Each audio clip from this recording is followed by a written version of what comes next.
సౌభాగ్యాన్ని నిలిపి భక్త ఆయుష్ని జాగ్రత్తగా కాపాడే పూజే ఈ క్షీరాబ్ది ద్వాదశి రోజు చేయాల్సిన తులసి పూజ. ఏమిటండి అసలు క్షీరాబ్ది ద్వాదశి అంటే?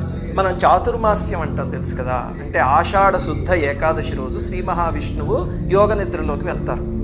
మళ్ళీ కార్తీక శుద్ధ ఏకాదశి రోజు ఆయన యోగ నిద్రలోంచి మేల్కొంటారు. ఇది అందరికీ తెలుసు కదా చాతుర్మాస్యం అని.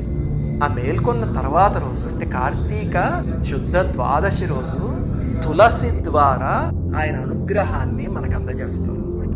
ఆ రోజు తులసి మొక్క అపూర్వమైన శక్తిని సంతరించుకుంటుంది తులసిమాత.